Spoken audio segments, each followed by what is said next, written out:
Covering the inside, Mayer does not want to give him the space. He's going to force him the long way around, and he's going to take it, but he's going to go way wide. Is he going to hold the speed up? He's in the grass trying to hold on. Simon Mayer has got the speed, and he is going to take that lead back just as they cross for the win.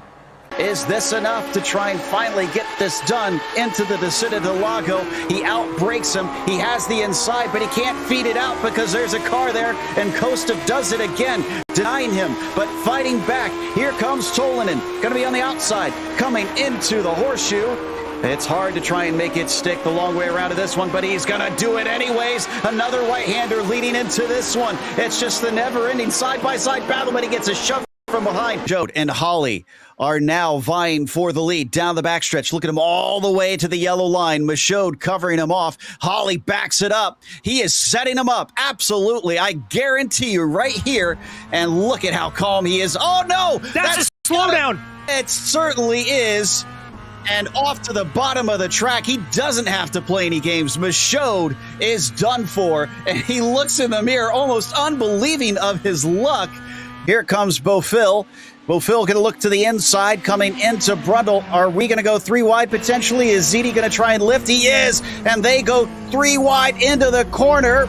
But Luke comes out in front, and a little bit of acceleration at the wrong time for Beaufil. Puts him under threat. Down the inside goes Stetzel, through the bomb hole, and out the other side. Stetzel carries the momentum. Another right-hander now into Corum, and he's back through.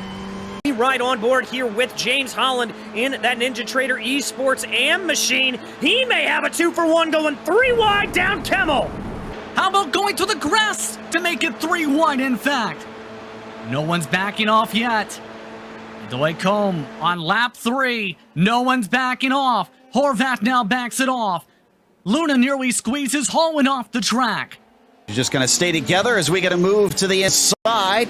Levesque trying to defend on Ferguson, and Ferguson fights back out of the corner, almost banging doors as they come around the last turn. Here comes Mies as well, trying to take back some of the positions that he lost as they stay tight to the inside. Overall, the dirt and dust on the track and down into the first corner. We're going to be wheel to wheel, yet still Levesque around the outside. Ferguson, can he get the job done yet? Now he has. And it's not over yet for the battle for 7th. Harper holding on to the bottom. Sorenzo trying to jump past Walker. They crash coming into the final corner. Sorenzo and Walker crash down the front stretch. The last cars on the lead lap trying back up down the straightaway. Walker will finish in 8th backwards to close the year.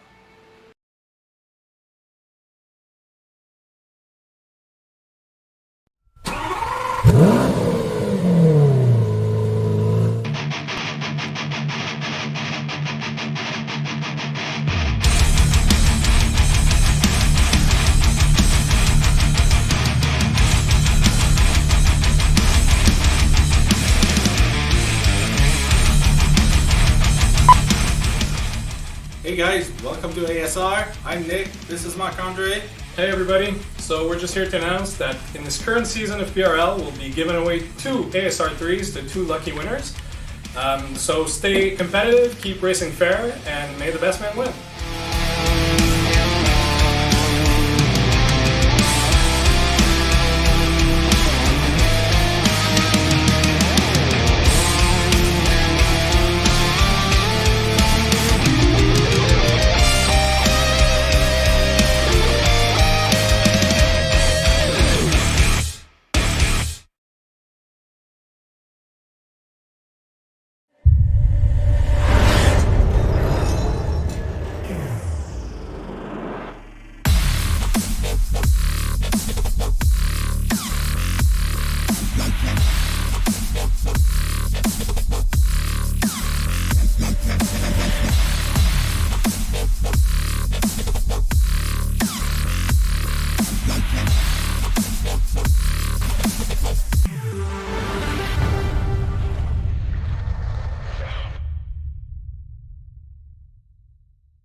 Hey there, I'm Nicholas Dubois, co-founder of Advanced SimRacing. We are a Canadian company. So what we did here today is for a real petrol head. He's really passionate about cars, as you can see behind me. We did a turnkey solution for him based on his needs. We try to gather as much information as we can on our client, and like we did today, we install a D-box system, we install ultra-wide cube control steering wheel. We try to provide the best quality for your budget.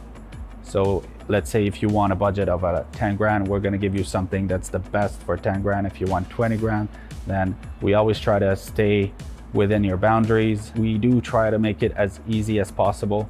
So the client, once we install everything, it's pretty much gonna be a turnkey. So he's gonna press start on his computer, and right after we'll try to explain everything, how it goes, how it works, and then he's ready to go. Our aluminum is from USA, treated in Canada, cut in Canada. So we do sand all our aluminum piece just to make sure the powder coat sticks to it. And that's one of the reasons why we use powder coat, is to make sure you have the best aluminum finish in the industry. And our quality is beyond what you can get with any other competitors right now. We are really, really passionate about all the gear, all the cockpits, all the sim hardware, and that's why we want to create something that's really gonna reflect our passion into our product. Come visit us at advancedsimracing.com. You can always reach us if you have any questions. You can call us, you can text us, you can go on Facebook, like our page, ask us questions over there, and we'll make sure to answer every questions there is. We are very passionate about what we do, and we try to make it as easier for you to go into the sim racing world, because there's a lot of gear, there's a lot of options, but let us guide you through your process, and let's hope you'll be an Advanced Sim Racing customer.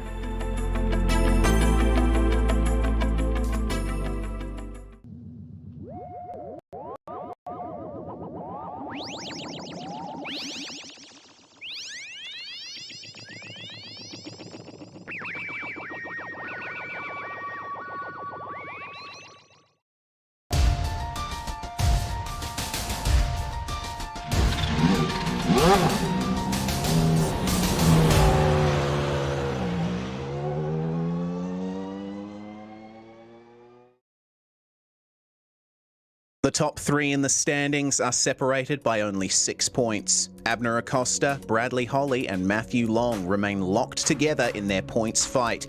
And in the playoffs, there's only 2 spots left in our final 4. It's almost time for the championship race, and it's crunch time. That's the scene that greets us here at Homestead Miami Speedway for the Precision Racing League NASCAR Truck Series. And of course, you'll see it all live here on the Global Sim Racing channel. Hello everyone, I'm Reese Gardner, and with me in the booth as always is Chris Phoebe. Behind the scenes is our director Zach Johnson, and he's using cameras provided by Dougie Beard.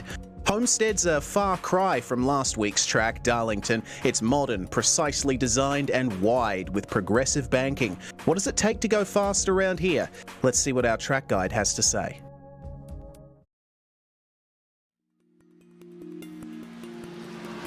The track boom of the 1990s and recovery after the devastating Hurricane Andrew brought this gem of a southern Florida track.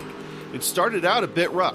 In 1995, the initial layout was like a smaller Indianapolis. It really didn't work. Slow, narrow, passing was near impossible, so they widened the track. That brought out a larger problem of crashing. They tore up the corners and made it into a traditional oval. Racing improved greatly, and in 2002, NASCAR moved all of their top-tier series finales to South Florida, and they would stay there for 17 years. Each end of the racetrack produces multi-groove racing and passing opportunities.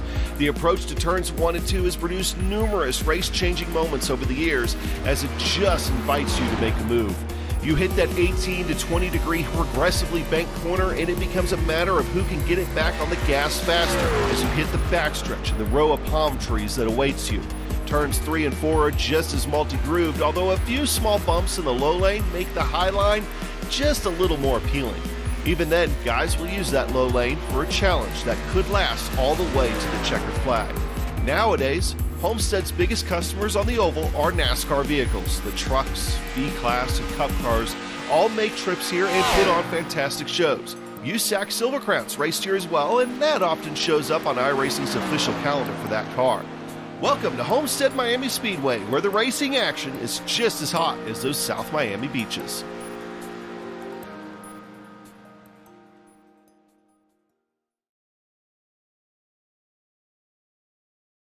Well, Chris, Homestead Miami Speedway, it's one of those tracks that was part of the big wave of 1.5-mile circuits in the 90s. Actually opened as a rectangular oval like Indianapolis, but modified in 1997 to its current layout, and it's certainly an interesting track when it comes to racing. There's plenty of room for going side by side, and certainly the high side is something you can make work around here. Yeah, after a few missteps on the layout of this track, I think they finally created what's basically the perfect 1.5-mile track in my perspective. It's got great progressive banking, so there's multiple grooves that these drivers can race on. Tire degradation is relatively severe here, so look for that to create some differing tire strategies. And as an added bonus, these trucks go really, really fast. So these guys will be taking these corners at breakneck speed, side-by-side racing all the way around, and I think we'll be in for a good show. I certainly think so as well. 85 laps of racing coming up very shortly. We've got to go through qualifying first, and we also have to thank our fantastic series sponsors like Advanced SimRacing. You would have seen one of their videos on the way into the broadcast. Owned and operated by passionate SimRacers, Advanced SimRacing designs and builds the sturdiest and most durable aluminium profile racing simulation cockpits available in the market today. Visit them at advancedsimracing.com. It's also sponsored by RaceLab. RaceLab helps you to improve your driving skills with modern overlays, race statistics, and native VR integration. You can get the best out of iRacing. Start using it now for free at racelab.app. Today's broadcast is also proudly sponsored by ButtKicker. ButtKicker products add an incredible immersion and realism to any game. Feel every nuance and truly put yourself in the driver's seat. Check them out at thebuttkicker.com. Today's event is also brought to you by SimMSA. Simulation Motorsports Affinity provides many consulting services, from complete customizing simulators to managing teams, individual drivers, and complete events. They're working hard to bring everyone together at one place to support and promote sim racing internationally. Find out how you can bridge the gap between virtual and real motorsports at simsa.net. And finally, the PRL NASCAR Truck Series is brought to you by NinjaTrader. Ready to compete against the financial markets? Supporting over 60,000 users across the globe, NinjaTrader provides award-winning trading software and brokerage services. NinjaTrader is always free to use for advanced charting, backtesting, and trade simulation. Visit ninjatrader.com to get started with a risk-free trading simulator and start tracking your performance. Well, we've only got one round to go, and that's this one before the championship round at Atlanta Motor Speedway. And two of our four final playoff spots have been locked in. Abner Acosta and Bradley Holly are in there with a win and by points respectively. But in terms of the driver points, it is Abner Acosta who leads the way. And have a look at these gaps for the top three. Matthew Long, he'd been holding on to that championship lead for the longest time in 2021 Season 4, but Bradley Holly and Abner Acosta have overcome him. But it's this championship could still go either way, Chris. It's incredibly close between these drivers. A single win or a single bad result could put that all out of whack. That's right. We saw Abner Acosta wasn't able to make the start of one race, and obviously factoring in the drop week, still just a scant 3-point advantage. I mean, that's as much as leading a couple laps and setting fast time in qualifying. So every little point is going to matter here in these next two races, and Abner holding the point is definitely the one being hunted. He is indeed, and you also saw fourth and fifth absolutely equal, so that's going to be an interesting fight between Adam Zemke and Clayton Montgomery. Team standings, well, it's Waterback Racing Overdrive that leads the way by 49 points over their sister team, and at this point in the championship, I would say that the team's title is theirs to lose, Chris. That's right. The Overdrive team has really gone into overdrive and has begun to increase the gap over the field. And they're in a pretty prime position with just a couple races left to lock up that championship for the season. It's very close between the two car motorsports teams there as well in third and fourth. It'll be interesting to see how their drivers go here tonight. In terms of the playoffs, well, I mentioned that 2 of the final 4 spots are already locked in, and, well, Abner Acosta and Bradley Holly in there with a win and points respectively. But we've still got those 2 spots to decide. Thomas Sink and Danny Cervantes are best placed in terms of points on the way into here. But have a look at how close Doug Evans and Adam Zemke are. If there's a poor result for Sink or Cervantes, they'll be right there to take advantage. That's right. Just 5 points the difference coming into this between being in and being out of the Final Four for next week. So you got to look at Doug Evans and Danny Cervantes there as the 2 drivers that are going to be most furiously trying to gain as many points as possible so they can be in playoff contention here at Atlanta. Absolutely. And of course, after that race, we can name our full year-long champion here in the PRL NASCAR Truck Series. Well, it's just about time for qualifying. In fact, we are in the session at the moment, and the drivers will be making their way out on track very shortly. In fact, we already have a few drivers out there now. One of the Toyota Tundras, the 519 Ohio Guerra. He has... certainly did not have the best of races last week at Darlington with a lot wider racing surface and plenty more room around here in a battle. I guess he'll be hoping that he can come out of this one unscathed. Yeah, Homestead is definitely going to be a lot more driver-friendly than Darlington is. Darlington, you're basically having a racetrack that wants to chew you up and spit you out, whereas Homestead is a great racing track, like you mentioned, wide and plenty of grooves. Let's see then what the times end up being, with the practice session being topped by Abner Acosta on a 33.098. We'll see if Huello Guerra can match that as Eric Hauk goes to provisional pole. Richard Thomas then running the fastest lap, 33.2, and oh dear, that's a mistake for Huello Guerra. And oversteer, evidently still a big problem here. Not much he can do to tune that out. This is fixed setup after all. That's right, and we have a big race coming up here today with 85 laps to plan. It's going to be the 9th of 10 races, so the penultimate round here, to use the big fancy words.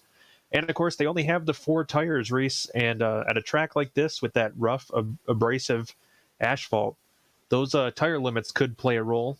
24 incident limit, that's a hard limit, too. You hit the 24 incident cap and you are parked.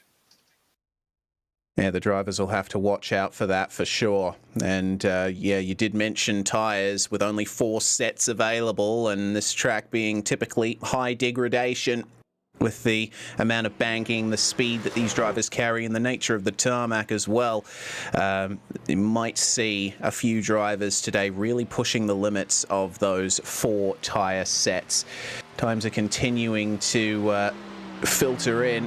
We've had 17 of our drivers, now 19 set times, as Jose Medina goes to P8. Fastest lap at the moment is Jim Westerfield, 33.255. We've still got our championship contenders yet to post their times. Actually, here we go. Abner Acosta crosses the line to begin his first lap. And actually, no, he's completed his first lap there. It took a couple seconds for the timing to update. 33.085, Abner Acosta, showing that he's carrying some good pace from practice, Chris. Yeah, that pace is definitely carrying over for Abner as he goes to the top of the charts. And there's some points on the line if you can set quick time in qualifying. So he's going to want to be on top of that by the time qualifying finishes up, and he can hopefully extend that 3-point advantage he has. Tell you what, Clayton Montgomery's doing well, isn't he, up there in second place? He had a really good run at Phoenix as well. Matthew Long, though, pips him to second place with 1 minute and 14 seconds to go. The number 99 looking to continue his one-handed grip, I suppose, on the championship fight, of course, with Bradley Holly and Abner Acosta all in there with him as well. Coming up to the end of his second lap now as Nicholas Hunter sets a time good enough for P17. Adam Zemke, he's gotten off to a bit of a slow start, only 29th at the moment on a 33.7, and Matthew Long setting his next lap. Well, it wasn't enough because Bradley Holly and now Josh Conker have both pipped him to second place. Still a reasonable effort though. Yeah, how about that? Our championship trio there, all amongst the top 4 drivers right now. Danny Cervantes, one of those drivers that's just barely still in the season-long championship playoffs, coming down to take his time. Was able to clock in 6th quick on his first lap, but you got to think with such a slim margin in the championship, he's going to want to get as many points as possible here and cross the line higher up on the charts, and looks like he's going to improve a little bit. Moves up to 4th, and that's going to put even more breathing room between our points leader, Abner Acosta, and his cohorts there, Bradley Holly and Matthew Long, bumped down to 5th and 6th. Yeah, it's also going to be important for Danny Cervantes in his fight with Doug Evans for the final spot in the round of 4 in the playoffs. It's time then to go through the grid here, and qualifying well and truly over. It's going to be quite an interesting race here with Abner Acosta starting on pole alongside Josh Conker. Adam Zemke and Danny Cervantes will start 3rd and 4th. Bradley Holly and Matthew Long taking up the 3rd row. Clayton Montgomery and Thomas Sink doing very well there to put themselves on row 4. And it's Jim Westerfield and Richard Thomas who round out the top 10 here. Doug Evans will start 11th on the grid, and it looks like it's going to be Colton Lane to his outside. Then row number 7 is going to be AJ Roderick and Eric Hawk. Row number 8, we'll see Mark Kalin and Adam Shane lining up, with Jose Medina in 17th and Miguel Angel Cardozo in 18th. Charles Sumner, another one of those drivers with an outside chance of being in the Final 4, starts 19th with Dalton Geyer completing your top 20. Starting out at 21st is going to be Nicholas Hunter. He's got Hugo Guerra to his outside. Ryan Traver and Danik Momi take up the 12th row of our grid. Then it's Patrick Caron and Baron Hilton, 25th and 26th. Austin Hunter will start out at 27th alongside Stacey Hunter. Then it's Rob Nella and Clayton Curry who round out the top 30. Our final 4 drivers here, Tom Massey, James Dewar, Patrick Cowgill and CM Pennington, not setting times there on the 17th row. And looking at the grid, it's looking to me like they are taking to it. So we will be seeing them racing, and it'll be interesting to see how far up they can work their way. Patrick Cowgill, he's not had the luckiest of seasons so far, though he has shown pace. And with Homestead's wide surface, this could potentially be a good chance for him to get a great result towards the end of the season. Yeah, you can see the field split even on how they enter the track. You had a few drivers taking the escape road there, and then half the field pulling right out onto the track. Yeah, quite interesting. Of course, I would expect that you're expected to take the pit exit road in race conditions. You see that blue line across the track briefly. That is a very important line for the drivers. You have to stay to the left of the end of that line. Otherwise, you will get a penalty for an unsafe pit exit. Same at every track in iRacing. I still remember my first time pulling out onto the track. iRacing, and I didn't know that blue line was even a thing. I was out there practicing by myself and managed to get black flagged. Yeah, it's something that you tend to learn very quickly here on the iRacing service.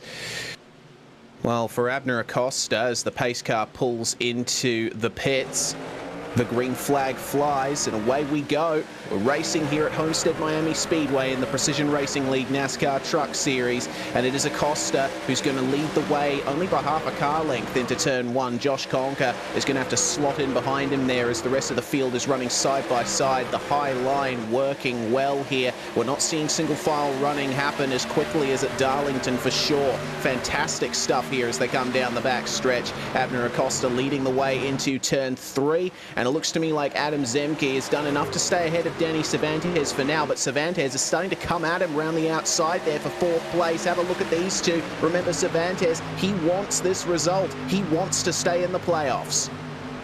That's right. Danny Cervantes was probably one of the hottest drivers in the PRL during the middle part of the year. Has had some tough luck this last season, but he still wants to have a say in how this championship plays out. Oh, they had to check up a little there coming onto the back stretch. Adam Zemke was on the inside and ended up clipping the apron. Bit of oversteer. That's made things a little bit closer between Jim Westerfield and Clayton Montgomery as we look at Bradley Holly trying to make his way past Adam Zemke now. Coming down the front stretch and the start of lap 3, and Holly on the outside manages to carry a bit more momentum into the turn. Zemke comes back at him in the middle of the corner, but you see the exit there really works well. Holly got a magnificent exit there, and he's catching up to Matthew Long and Danny Cervantes at a rate of knots. Look at that. Yeah, the progressive banking here really shows how powerful it is in that outside line. Obviously, progressive banking means the banking gets more steep as you go up the track, so it's at its steepest towards the top up by the wall. And you'll see a lot of drivers that rim ride around the top, and they get just a huge run off the corner down the straightaway. On board with Bradley Holly, and we see his real life view of things as he chases down Danny Cervantes, getting into the draft here. Is he going to attempt to move at turn 3? He certainly is. Picture of concentration is Bradley Holly as he goes down to the inside.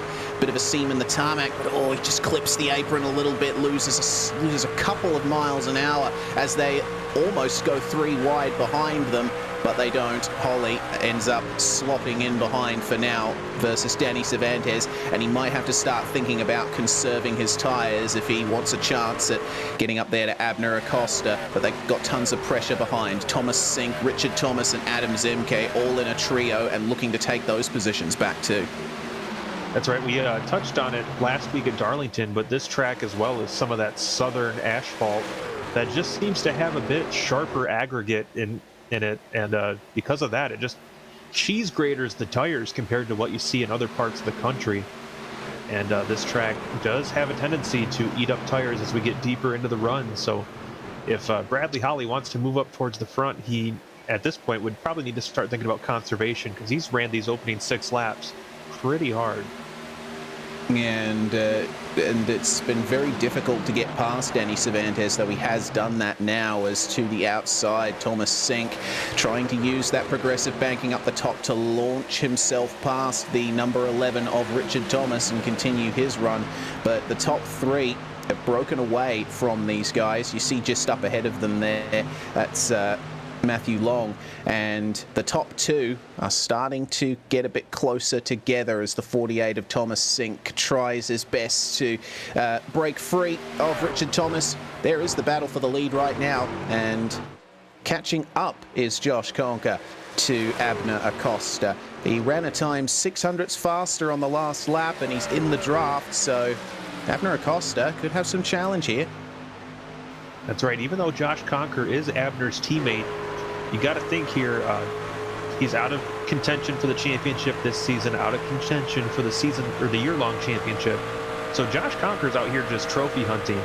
And while they might both share that private label team hype squad, I think I would not be surprised at all if Josh Conker decided to go for the win, even if it did cost his teammate. Yeah, that's what you got to think about. Abner Acosta, of course, in the fight for the championship. And in terms of the points gap, then if you care about the points championship rather than the playoffs, it would be in Abner Acosta's best interest to stay ahead of Josh Conker here. But of course, Abner is already locked in to the next round of the playoffs. So no matter what result he gets here tonight, we will still see him fighting for the championship next round at Atlanta. So maybe it's in Josh Conker's best interests to just go for it here at this stage of the season. Adam Zemke on the outside. He's got Doug Evans down below in the pink and white machine. And Evans, he's making his way forward, isn't he? Up to 9th place now, and his target will be P5 Danny Cervantes. They're fighting for that last spot in the Final Four. Yeah, just 5 points the difference, and that is only a couple positions on track that they would have to be apart for Doug Evans to be able to overtake him in the standings. And of course, there's always the outside chance that one of those other 4 drivers that are on the outside could potentially take a win. and bump both Evans and Cervantes out of the championship. Sure. There's a lot to ride on here at Homestead as having a look at Adam Zemke here. He is right in the thick of it down to the inside now. And Thomas Sink getting a good run just ahead of him there. That's going to slot him back into 7th as, oh dear, car almost collecting the wall there. That's Richard Thomas. He's had a couple of issues there. Entry to turn 3, quite compromised. Yeah, but it looks like he did get a pretty good ride off the corner. He gets right up on the back of the 48 of Thomas Sink. Almost like a little bump draft down the straightaway there. Yeah, so he got away with it for now. What can Doug Evans do here on the inside? Adam Zemke is going to have to leave a car's width of space there for Richard Thomas. Remember, these guys are fighting for 7th, 8th and 9th, these three. And they've brought the number 35 of Jim Westerfield right back into it. Westerfield topped qualifying in the early stages. He's got some pace there in that number 35 truck. And it seems here at Homestead, it's very easy to concertina back into a rival, and almost some rear-end contact there. Richard Thomas maybe getting a little bit of Morse code drilled into his rear. Yeah, there's many different ways you can drive this track, as you see some guys running up near the wall, some towards the white line at the bottom of the track. And because of that, you do also have different braking points on corner entry. So you could be following somebody in, and they may be braking before you to try to slow down and get to the bottom of the track. And in that case, if you're not on that same plan, there's a halfway decent chance you could end up running over them and potentially creating a caution. Thomas Sink and Adam Zemke aren't leaving each other alone here. Zemke's stuck on the inside here, and Sink keeps getting great runs off the high line. It looks like Doug Evans is thinking about following Thomas Sink through, but sticks to the inside once again. Might be thinking about the tyres running a bit too hard up the top as Zemke keeps Sink behind, continues to. This has been the case for the majority of the race so far. Zemke's down 3 positions from where he started. Matthew Long and Bradley Holly had a great start here in the opening laps, and Cervantes down 1 position as well. Looks like Doug Evans is going to try and take advantage here of that little move. Try and sort himself up the inside of Richard Thomas, as it looks like Sink and Zemke are starting to get away from him. You know, we're 15 laps into this so far, Reese. Already these drivers losing about a second of pace from what we saw in qualifying. A little bit, actually over a second now, based on tire wear and racing conditions. So you can see how quickly the tire wear begins to play a factor. And this track is going to be a lot more interesting once they start skating around. You see Thomas Sink have a little bit of a bobble there off of turn 2.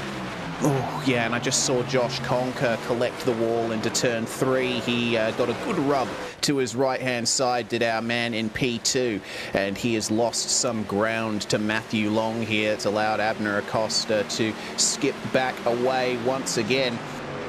It's interesting here at Homestead. From my experience driving this track in the past, it's pretty easy to graze the wall on the entry into these turns, just because it's such a gradual turn in to these corners. Yeah, it's a lot different than some other ovals you see where it's a pretty severe difference between straightaway and corner banking. And because of that, I mean, it is really easy to just kind of lose yourself in the track and end up scraping up against the wall, as we saw Josh Conker do a lap or so ago. And you can see all the black marks on the wall. Obviously, he's not the first one to do that over the course of the day. So this track is it's almost lures you into like a false sense of comfort, the way that you just kind of drive off into the corner and lose yourself and end up in the wall. Don't forget, you can go to gsrc.tv for live timing and scoring. On board with Matthew Long. This P3 fight, now P2 fight, starting to heat up a bit with Josh Conker carrying a tiny bit of damage now from that appointment with the wall. It's not enough to really affect his pace, but certainly it's a lack of momentum that he would have certainly been able to do without. Bradley Holly is starting to make himself known in this fight as well. He's only half a second behind Matthew Long now, even less, as a bit further back as this battle develops. Adam Shane starting to make himself a bit of a presence in the battle for P7. He's just gotten past Thomas Sink, and Doug Evans has managed to make his way past Sink in those intervening seconds as well. He's starting to challenge Adam Zemke again here for 6th. Yeah, there's a lot of battles that are really heating up on the track here as we are kind of following along with Doug Evans and Adam Zemke. These two have been pretty much right by each other for the majority of the race, Reese, and well, you got to think Doug Evans is really getting sick of looking at that snuggle bear.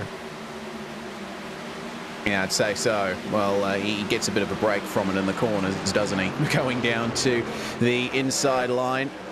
Let's see if he manages here on the inside. He's side by side with Zemke when they get to the turnout point, but of course that progressive banking up high, working to Zemke's benefit there. He's able to stay a car length ahead by the time they get to the next corner, and he cuts a bit lower in turns 3 and 4 to keep the pace up. But it seems that in turns 1 and 2, he definitely likes to run a bit closer to the wall. This is one of those tracks that as a driver very much frustrates me for that reason, Reese. Because what we'll see is when you run the inside, you're running the shorter distance on the track.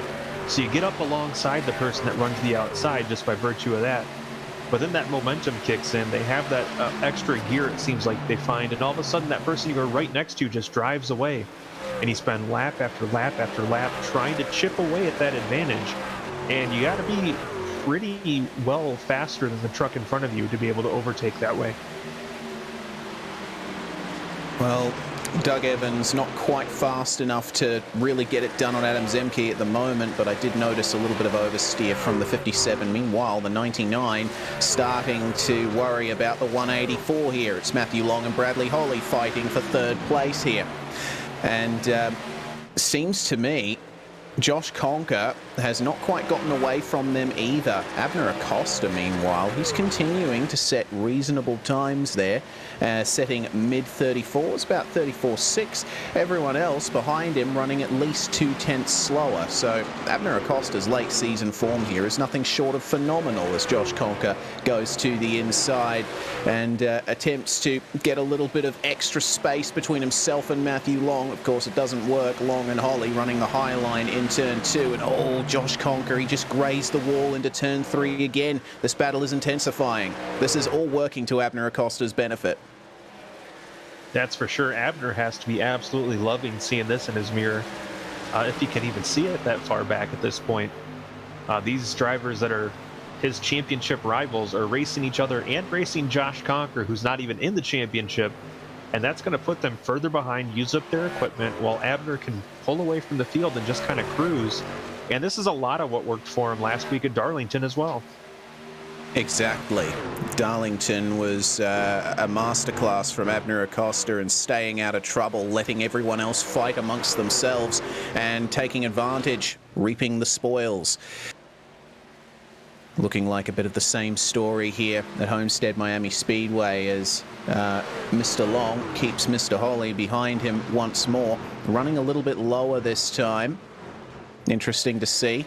Bradley Holly was attempting the inside line in turns 1 and 2 last lap, but seems that Matthew Long trying it out himself, see if he can get anything extra versus Josh Conker. There's lots of battling going on down in the field. Actually, I'm seeing a little bit of 3-wide running here. Eric Houck, Charles Sumner, and on the outside, Thomas Sink. Look at this. 3-wide across the start-finish line to start lap 27. Sink manages to just stay ahead of Charles Sumner. Vaults himself into the turn, just avoids getting into the wall. You see how much they gain in the mid-corner here. And actually, it looks like that was not as well executed as Thomas Sink would have liked. Maybe his tyres are gone now. With 27 laps into the stint and the tyres being the way they are here at Homestead, I wouldn't be surprised if these guys are driving on the carcass at the moment. Yeah, we're inching closer to halfway in this race. And everybody's still on the original tires, and we've been green the whole way. So you got to think those tires have got to be, well, tired. Oh, God. Oh, dear. Well played. Well played. Oh, dear. So this battle for second place rather. Looks like Bradley Holly has been successful in passing Matthew Long there. They're both up 2 positions now. It's been a profitable night so far. And Josh Conker, little tiny bit of a wiggle coming out of turn 4. So there might be yet a chance here for Bradley Holly. And they've got a pit stop that'll be coming up very shortly. Looking likely that it's going to be green flag pit stops as well. So when you come in, will certainly be a deciding factor. You would want to pit at least a lap earlier than your rivals if you want to gain any meaningful advantage.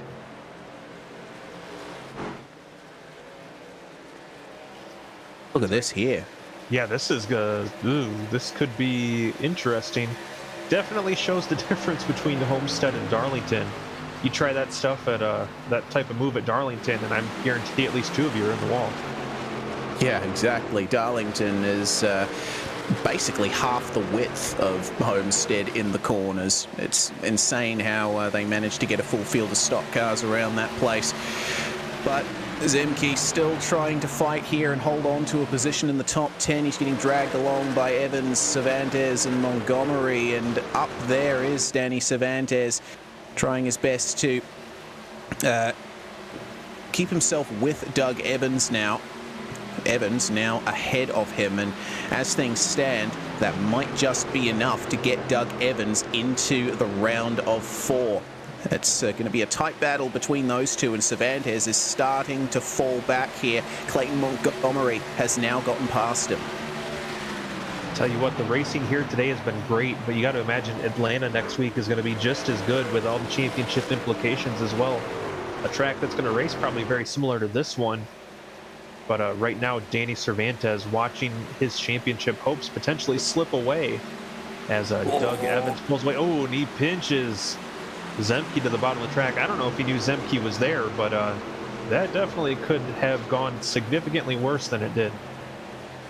Yeah, significantly, and they all managed to hold on. Meanwhile, Bradley Holly has managed to pass Josh Conker for second place, and Holly's late stint pace on these tyres really working for him. He is now at the front of that train, and it's definitely a train now.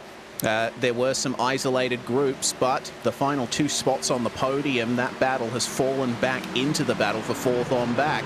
And now Nicholas Hunter is making himself known, a lapped car in this battle.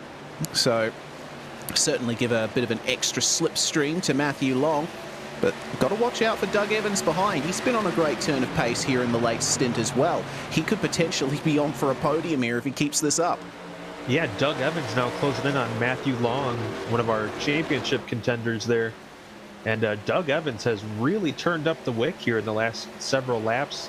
Has himself right up there in contention, not only for a good points finish, but could potentially be looking at a win here if he keeps this up. Excellent stuff here from Doug Evans, and Josh Conker you see up on the high line still maintaining that momentum. We've got our first pitter meanwhile, Colton Lane in the number 60 bringing it into the pits. We've already seen Tom Imasi, Clayton Curry, Joao Guerra and Nicholas Hunter make visits to the pits in the last few laps, a bit further down in the field, and a little bit of an angle there for Colton Lane, but he should be able to get it out. Everyone up the front, though, looking to try and stay out as long as possible, it seems, as Doug Evans now trying to push Matthew Long for 4th. Yeah, not only that, they're closing in on Josh Conker for 3rd as well. So these drivers really heating up the battle for that final podium spot. And Evans now to the inside of Long for 4th.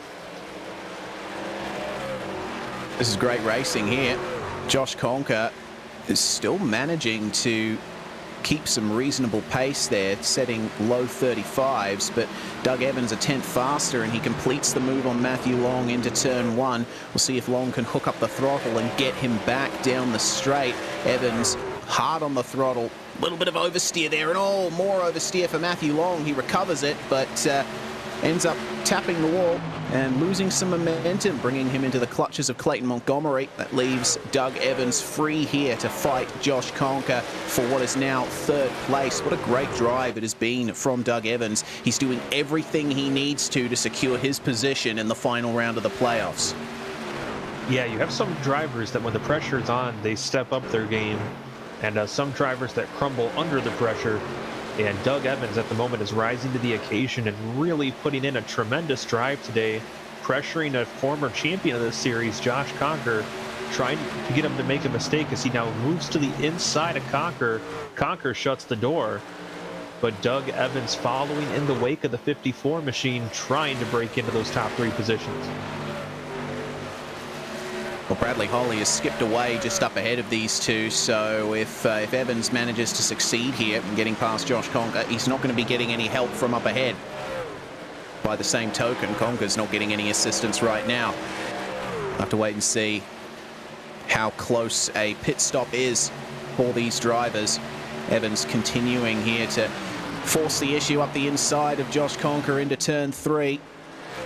It seems even on those really worn tyres, Conker is managing to make the outside line work, but he's struggling there to keep the rear end in check.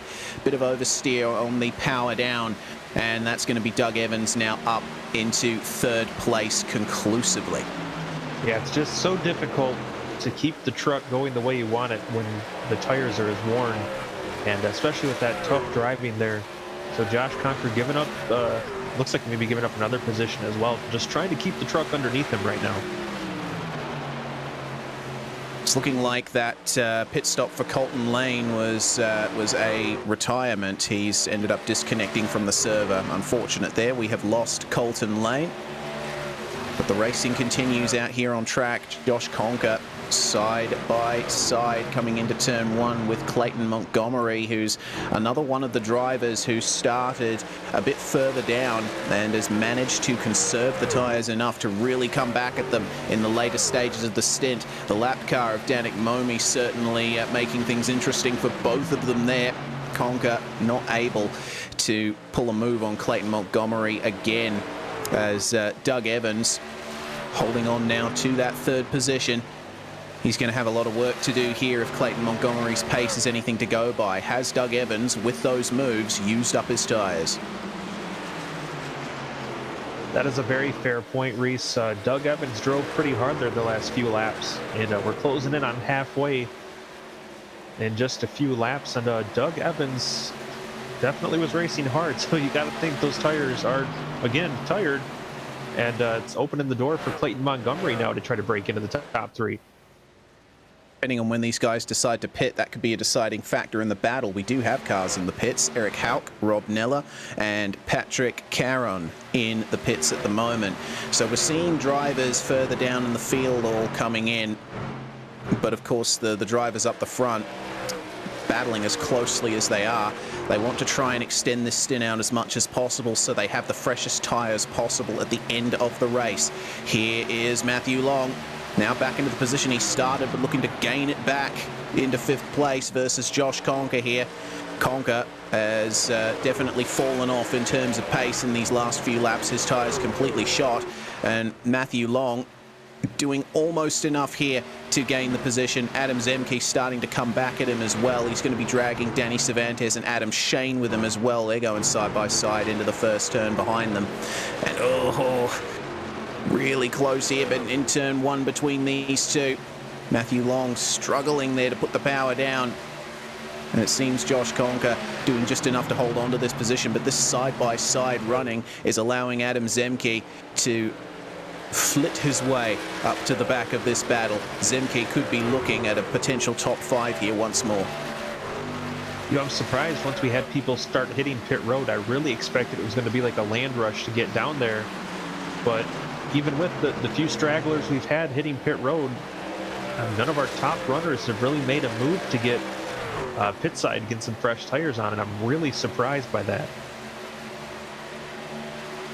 Well, we're in uncharted territory here at Homestead Miami Speedway. Barron Hilton and Danik Momi among the cars that have come into the pits on this lap. Rob Neller is in the lane once again for the second time, and there we go. Matthew Long The first of our front runners to blink jumps into the pits. It's a very difficult pit entry here at Homestead. Got to start braking on the inside on the banking and manage that transition to the apron. Just making it in behind there was Thomas Sink, and that looked like a very awkward pit entry. He probably lost a bit more time than he needed there. He's got damage as well. Yeah, that right side of that truck is pretty beat up. Not too sure if that's grazing the wall or contact with another car. I will go back and check that, but Matthew Long and Thomas Sink, the first of our drivers in the top 10 to jump into the pits, and here's what happened to Sink here. It didn't have the damage there, so this is what ended up happening. Did he make contact with the pit wall, I wonder? Yes, he did. He grazed the pit with the end of the pit wall on the entry. Yeah, he hit those sand barrels at the end of the blunt end of the wall, and well, that's done quite a bit of damage to the passenger side of that truck. Has indeed. We'll get another view of it here as Josh Conker, Jose Medina, and CM Pennington have jumped into the pits. And, oh, we've got a caution as well. There's been a crash out on track. Not too sure what's going on. We will move ourselves back to live pictures. The pace car is out, and, oh, there we go. The number 56. Who is that? AJ Roderick. Oh dear. Coming to a stop on the racing line. Doesn't look like he's got much in the way of damage, so maybe this was a solo spin. Have to wait and see. Certainly a bit of an awkward thing to do, and actually it looks like it was started by contact. It was with Eric Hauk, who was on the fresh tyres at the time. There was quite a difference of pace between those two, and it looks like Hauk just gave Roderick a tap to the left rear. We'll get a look at it here. Flicks to the inside, and boom, there we go. And Matthew Long, one of our championship contenders there, just narrowly avoided that one. Did indeed, and oh goodness me, that's awkward. By that point the caution had already come out, but the drivers were certainly on edge there. Another view of it, you see how much difference the fresh tyres make. He just wanted to try and go to the inside, saw the door opening, but evidently it wasn't open far enough. Yeah, ooh, and the way he just comes right back up the track, that could have been significantly worse than what it was. Yes, well, fortunately every other driver escapes unscathed, and pit lane is a hive of activity now as our top drivers have all come in. Acosta, Holly, Evans, Zemke, Cervantes, Shane, Westerfield, Sumner, Miguel Angel Cardozo, Dalton Gaya, Patrick Cowgill, Stacey Hunter, Mark Kalin, Ryan Traver, Clayton Montgomery jumps in for the second time. It's going to be a battle of the pit stops here. All four tyres is pretty much your only option here. You do not want to be the one only taking right sides at a track like Homestead. And it looks like Bradley Holly getting a very good exit from the pits, but it's not enough to overcome Abner Acosta, who leads the way out of the lane. But with Holly now right behind him, it's going to be an out-and-out fight between them for the win. That's right. This is a nice little reset to this race. Pretty much everybody on the same footing with tires now. We have about 35 laps left, and it's pretty much going to be an all-out duel to the finish. We'll go to a very quick break here on the Global Sim Racing channel. You're watching the Precision Racing League NASCAR Truck Series at Homestead Miami Speedway. It's Abner Acosta versus Bradley Holly for the win. Who's going to take it?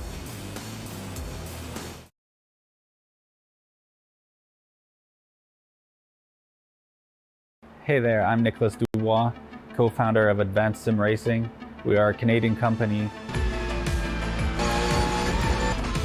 So what we did here today is for a real petrol head. He's really passionate about cars, as you can see behind me. We did a turnkey solution for him based on his needs. We try to gather as much information as we can on our client, and like we did today, we install a D-Box system, we install ultra-wide cube control steering wheel. We try to provide the best quality for your budget. So let's say if you want a budget of 10 grand, we're gonna give you something that's the best for 10 grand. If you want 20 grand, then we always try to stay within your boundaries. We do try to make it as easy as possible. So the client, once we install everything, it's pretty much going to be a turnkey. So he's going to press start on his computer, and right after we'll try to explain everything, how it goes, how it works, and then he's ready to go. Our aluminum is from USA, treated in Canada, cut in Canada. So we do sand all our aluminum piece just to make sure the powder coat sticks to it. And that's one of the reasons why we use powder coat, is to make sure you have the best aluminum finish in the industry. And our quality is beyond what you can get with any other competitors right now. We are really, really passionate about all the gear, all the cockpits, all the sim hardware, and that's why we want to create something that's really going to reflect our passion into our product. Come visit us at advancedsimracing.com.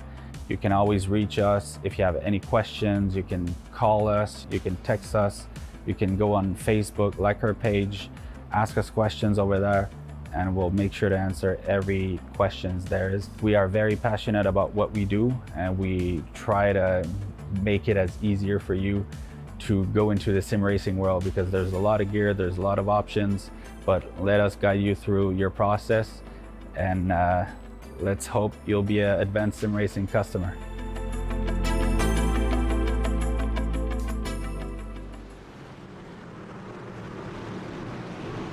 You're watching the Precision Racing League NASCAR Truck Series on the Global Sim Racing channel. I'm Reese Gardner. It's Chris Phobie with me in the commentary box. We're about to go green here after a caution, and the majority of our field coming in for their first pit stop of the race. Everyone has pitted at least once so far here, and it's Abner Acosta who's going to lead them across the line here. He goes early as the pace car comes in and the green flag flies. Bradley Holly taken by surprise there, not quite able to get the run he wanted. Side by side between Adam Zemke and Doug Evans for third place coming into turn one.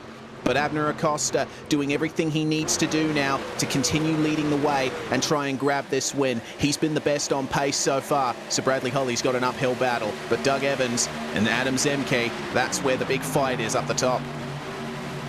And it's not too often you see Bradley Holly getting caught out like that on a restart.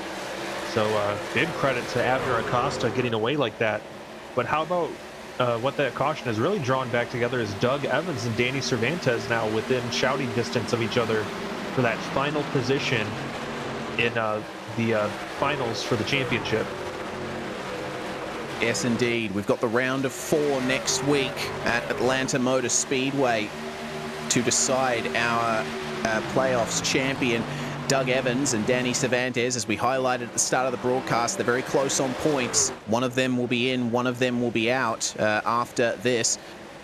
And oh dear, I just noticed there was a bit of a problem for AJ Roderick, and they just went 4 wide briefly on the start-finish stretch. They're continuing to go almost 3 wide.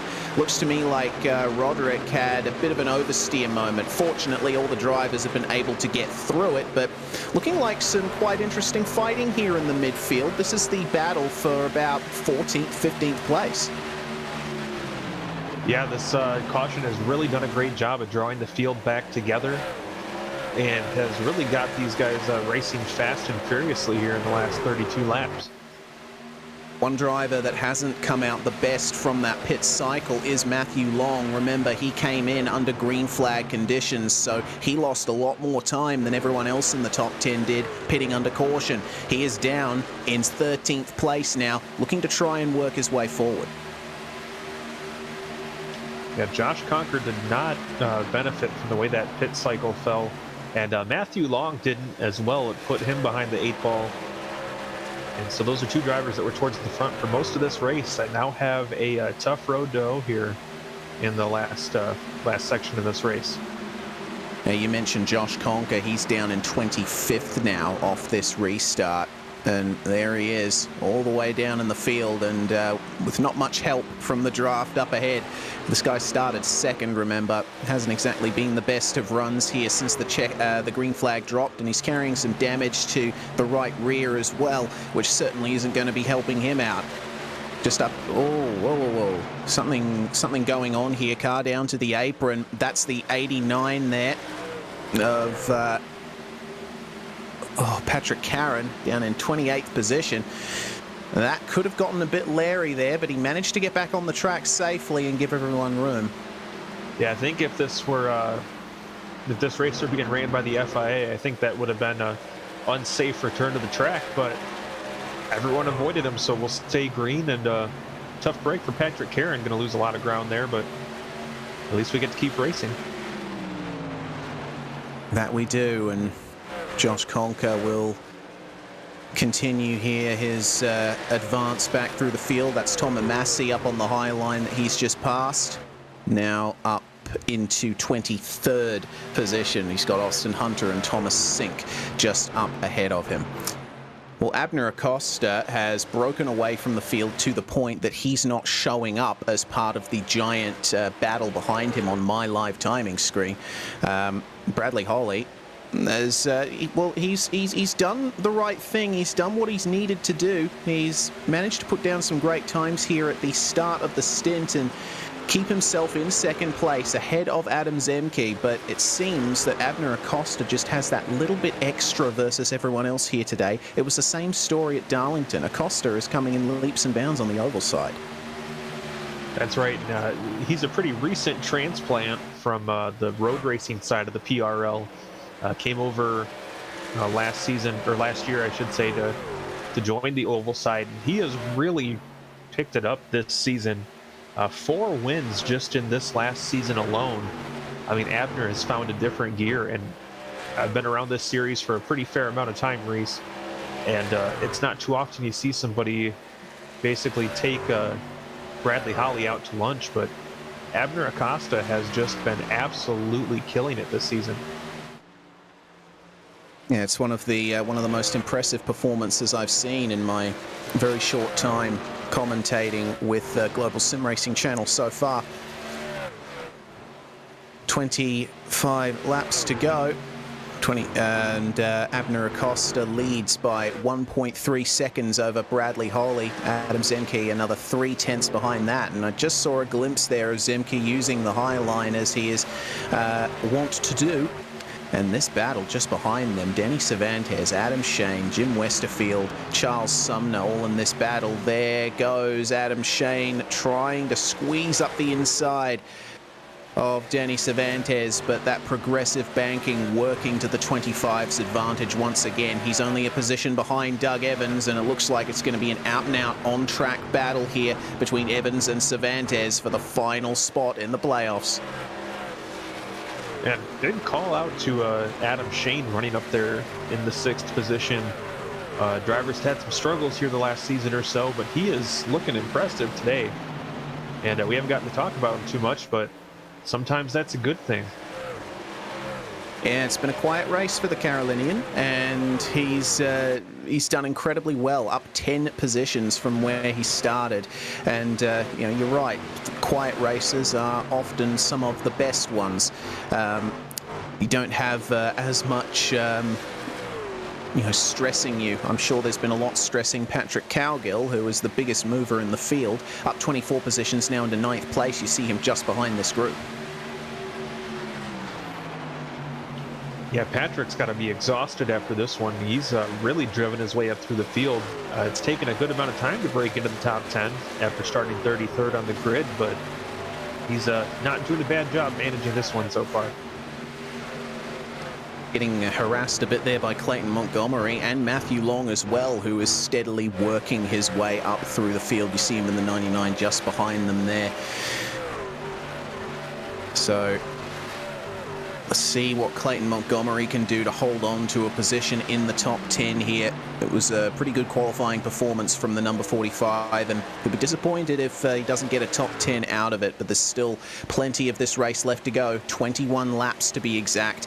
Anything can happen as that battle is looking even closer just up ahead for 5th place. Sumner, Westerfield, Shane and Cervantes all fighting over that particular position. It looks like Doug Evans is starting to break away from them, and Adam Zemke is not quite able to get away.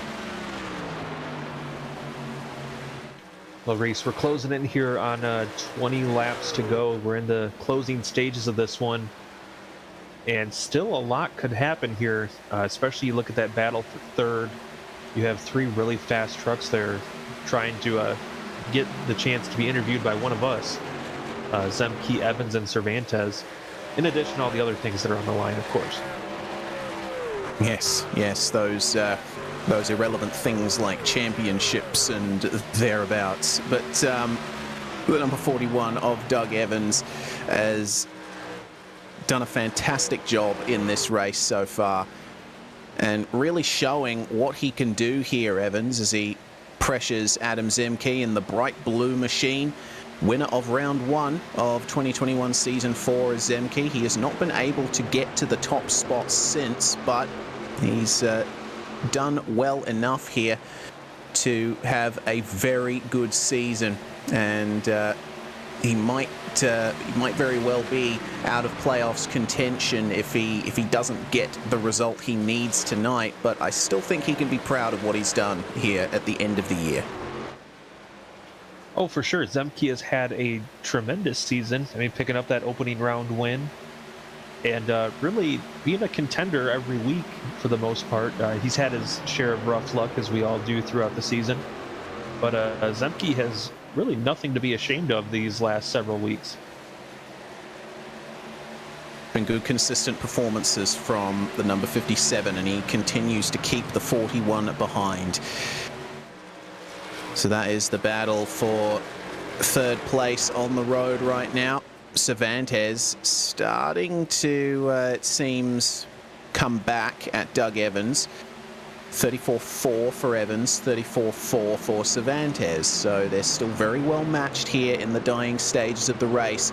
But Evans, he's sticking well to the inside there through turns 1 and 2. He seems very comfortable down there. Remember, this series is fixed setups, so the drivers can't go for a setup that's particularly suited to running the low or high line in particular. They got to try and work it through their driving and see if the setup actually suits a particular line around the track. And Evans and Zemke, they both seem pretty comfortable down low at this point. Yeah, you know, we've talked about that final spot in the Championship 4. Coming into this one, Zemke was only 13 points out of that final spot. I'm sure having the two people ahead of him running right behind him isn't exactly how he wanted it to play out, but Zemke's one of those drivers that really could be in contention for that final playoff spot as well. Yeah, so it's a proper three-way fight now. And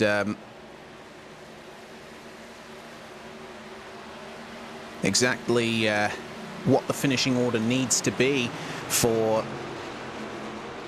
Adam Zemke to get into that 4th spot is a little unclear to me, but either way, it's going to be a very close fight between those three.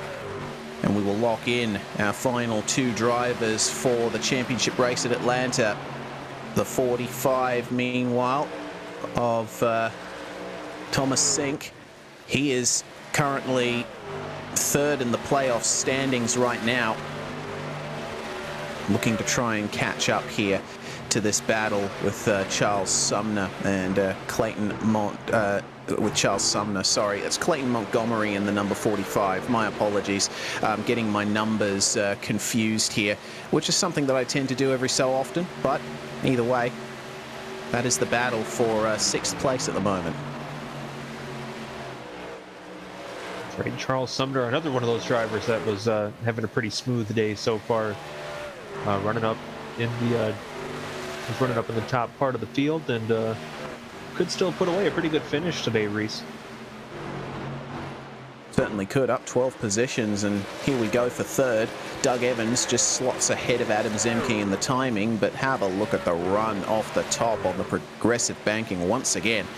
Zemke doing what he needs to try and stay ahead of Evans for now, but with the pace that Evans has been showing, it could certainly work out in his favor, and he is just ahead as they come out of turns 3 and 4. It looks like Evans is going to remain just ahead coming into turn 1, so at this point he might just have the move done, but Zemke is going to try his darndest there to hold the outside line. Remember, he's got to worry about Cervantes as well on the inside, who is very close to Doug Evans, side by side between Cervantes and Zemke down to turn 3. Who's going to come out ahead? These three just having a tremendous battle here. Cervantes on the bottom of the track trying to use the shorter line to get past. And looks like they're going to be about dead even as we head off towards turn number 1. But Cervantes has been making that inside line work a little bit better than Zemke's been able to make the outside work. But you see Zemke riding the rim of the track there right up against the wall. That's going to give him a huge drive off the corner. And that's going to put him back ahead of Cervantes as we head down the back straightaway. And has fully cleared him by the time they get to the turn-in point. So that's going to be crucial for Zemke. But again, turn 3 and 4 not working to his favor. That outside line, the rear got away from him a little more as there's 10 laps to go now. Not much time for them to sort out this position. Doug Evans, he might have done just enough here to get himself into the final 4. And with Zemke now, switching down to the bottom here to try and get it back on Danny Cervantes. Over-under attempt from the number 57. Is he comfortable on the inside still through turns 3 and 4? Not quite. Bit of oversteer there for Adam Zemke, but he holds on to it. Great save.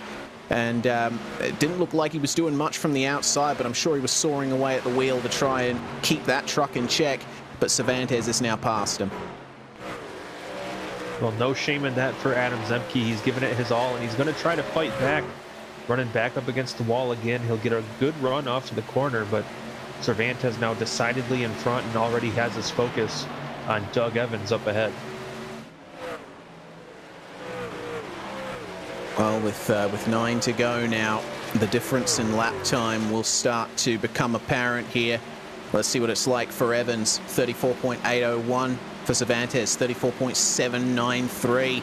It's close, but just edging out Doug Evans in terms of pace is Danny Cervantes. We'll see if he can get a move done in the final 8 laps. He's going to have to rely on that run off the high line, keeping himself in the draft and making sure that he has enough left in his tires. Remember, these drivers, they all pitted around the same time, but Doug Evans has tires that are a lap fresher than Danny Cervantes. So there's one advantage that he has.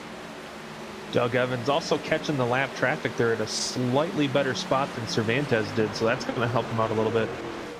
And you got to give credit to Doug Evans. He's making that truck very wide. Running a pretty good line, not only to keep his speed up, but also to really keep Cervantes guessing on what's going to happen. Zemke could take advantage of it as well. Be interesting to see if by some horrific confluence of events, Doug Evans and Danny Cervantes come together. I certainly hope that doesn't happen. It's been a great clean race here at Homestead Miami Speedway. But as they work their way through the lap traffic, Danik Momi there in the red truck, and in the Toyota Tundra down on the bottom is Clayton Curry in 26th place. It's going to be difficult for the drivers to try and work their way through here. Of course, there's plenty of space on the track, but as we've seen, you have to run a couple of specific lines around here to get the best exits. That's right. These lap trucks can definitely compromise your exit off the corner. Well, it looks like Doug Evans has done enough there to get the gap he needs over Danny Cervantes thanks to that lap traffic, and there's now I'd say about a third of a second between them at least. So Doug Evans doing everything right here in a great drive towards the podium positions. He's up 8 from where he started. A driver that has not changed in terms of position is our leader, Abner Acosta. He has led pretty much the whole way here with now 4 laps to go at Homestead Miami Speedway. And that private label Team Hype number 5 has always looked strong here this season, but in these last few rounds, Acosta has just found another extra level of domination. That is for sure. Acosta is just on a different level, it seems like, the last couple weeks. Well, he's certainly done enough to hold on to the lead. He's got 2 seconds between himself and Bradley Holly. And very reminiscent of his performance at Darlington here. Of course, with a lot less cautions to contend with. We have only had one. And we basically went caution-free at Darlington, but there was quite a few crashes along the way.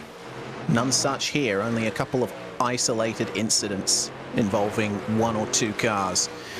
Adam Zemke is going to have to start worrying about Clayton Montgomery here. It looks like the tyres are out of whack here for the number 57, and Montgomery will switch to the inside here and take fifth coming into turns 1 and 2. At least attempt to. Zemke still looking very comfortable on the high line in 1 and 2. We'll see if he's done enough here to hold on to P5. Dalton Geyer and Matthew Long swapping places for 12th and 13th as well while we're looking at this. But Zemke, I think it's a matter of when, not if, he ends up falling behind Clayton Montgomery at this stage. That truck does not look fun to drive. But he's going for it still. They can't say a lack of commitment there for Zemke. Yeah, he's desperate to hold on to this P5, isn't he? Holding up the inside now. Does Clayton Montgomery have enough as there's smoke up ahead? No caution. Looks like it might be a truck on the apron or going into the pits. I'm not too sure. But the checkered flag is out, and it's going to be Abner Acosta who takes victory once again. We've already said everything that we wanted to say about him, and it looks like Clayton Montgomery beating Adam Zemke to 5th place. It's a great stuff there from Clayton Montgomery as the drivers continue to cross the line there. Adam Shane will get himself into the top 10, as will Patrick Cowgill. Some fantastic drives from drivers starting in the lower half of the field, and a very close finish there. I don't know if that's a lap truck and another one, but that's Josh Conker who has crossed the line there in 21st place. Certainly not the result he would have wanted after starting second. Now that is definitely going to be a tough pill to swallow. Well, no such pills to swallow for Abner Acosta, who begins his victory celebrations once again for the second week in a row here. Phoenix, he ended up taking off. Darlington, he took the win, and Homestead, he takes the win as well. He has got one hand on that championship trophy, and coming into Atlanta, well, it's all going to be on the line for Abner Acosta. Considering his performances, though, he's definitely in contention. We're going to step aside very briefly here on the Global Sim Racing channel. When we come back, we're going to have our race results and interviews with our top 3.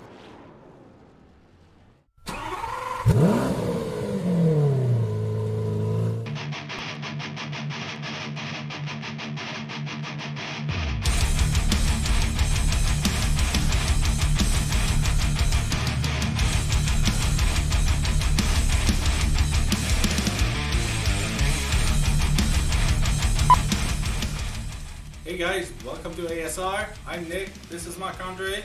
Hey everybody, so we're just here to announce that in this current season of PRL, we'll be giving away 2 ASR 3s to 2 lucky winners. So stay competitive, keep racing fair, and may the best man win.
Well, what a race once again in the Precision Racing League NASCAR Truck Series here at Homestead Miami Speedway. One round to go after this one, and this is how it all stacked up. Abner Acosta taking the win once more by 2 seconds over Bradley Holly, who elevated himself to second from fifth. Doug Evans, though, one of the star performers of this race, started in 11th, takes third, and does everything he can to try and secure his spot in the final four versus Danny Cervantes and Adam Zemke, who finished 4th and 6th respectively. Clayton Montgomery rounding out the top 5, another great drive from him. Charles Sumner makes it up from 19th to 7th. Jim Westerfield 8th. Patrick Cowgill started out at 33rd place, didn't qualify, and work his way up into the top 10. Excellent performance from the 31, with Adam Shane rounding out the top 10. Another good drive there.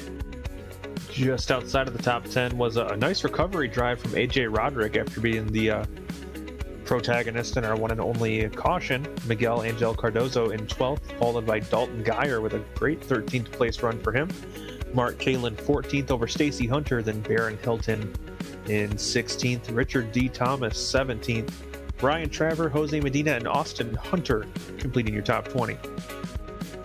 It was not a great night for these three drivers. Josh Conker, Thomas Sink, and Matthew Long, 2nd, 8th, and 6th place starts respectively. They finish outside the top 20. Unfortunately, weren't able to time their pit stops correctly with the caution, and Thomas Sink was picking up some damage on his way into the pits as well. James Dewar finishes 24th, and the last car to finish on the lead lap. Then it's Curry, Amasi, Caron, Pennington, Momi, and Hauk who round out your top 30. Nicholas Hunter comes home 11 laps down, and we saw him carrying some heavy damage towards the end. Our three retirements, Rob Neller, Colton Lane, and Wow Guerra, were not able to make it to the finish here tonight. Big shame for those guys, but definitely the opposite of a shame for Abner Acosta here, who joins us in the commentary box now. Welcome, Abner, and congratulations on another win here at Homestead Miami Speedway.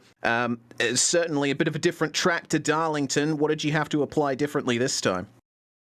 Hello guys, good evening. Definitely a lot different than Darlington. I mean, it's a multi-groove track, but I just decided to run the bottom the whole time.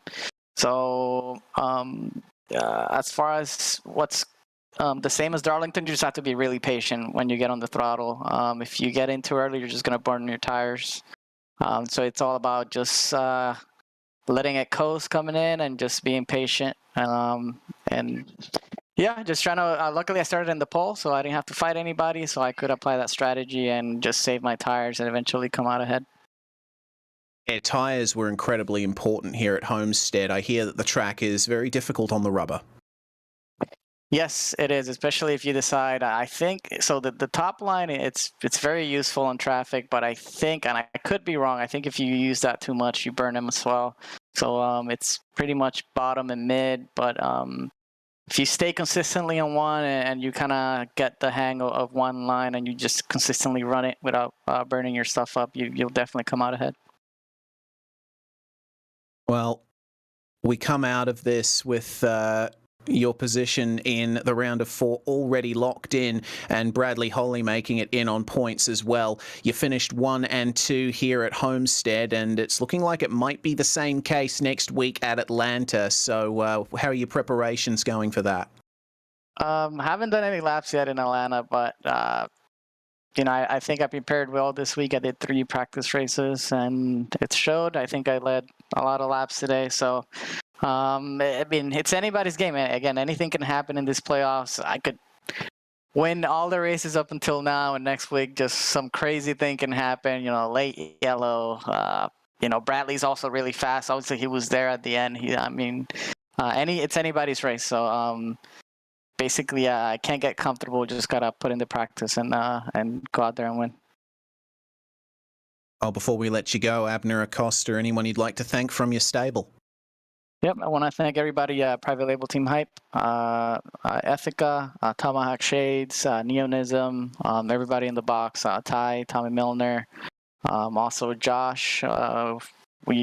Throughout the race, we just bounce stuff off each other the whole time, lines and all that, so it really helps a lot. GSRC for broadcasting, and PRL for hosting a great league.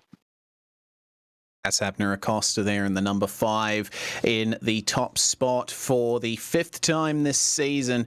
Fantastic season it has been for Abner Acosta, but we will now have a chat to Bradley Holly in the 184. Bit of a charge through the top 5. Chris Phobie's with him. Well, Brad, a pretty solid run for you today to come home second. A lot on the line next week in Atlanta. How are you going to approach that one?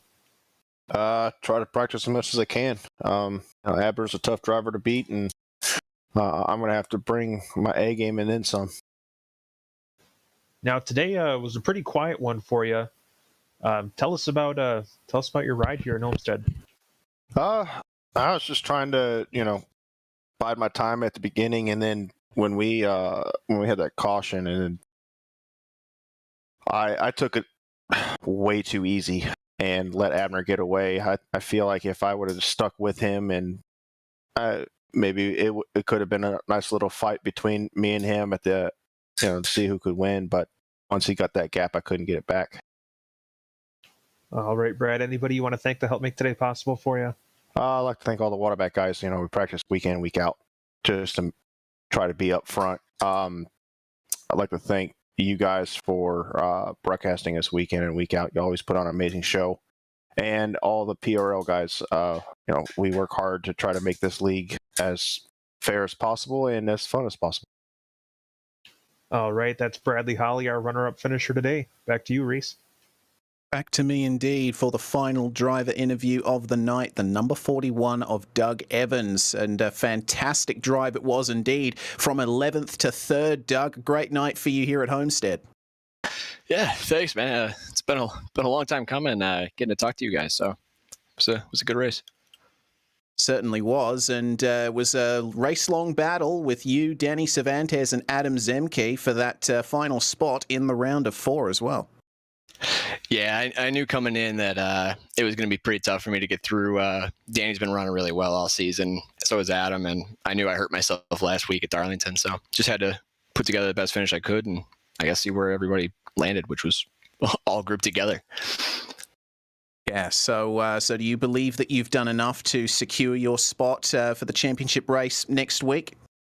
No, unfortunately not. I think I needed 5 points, and with Danny finishing right behind me, only gained 1.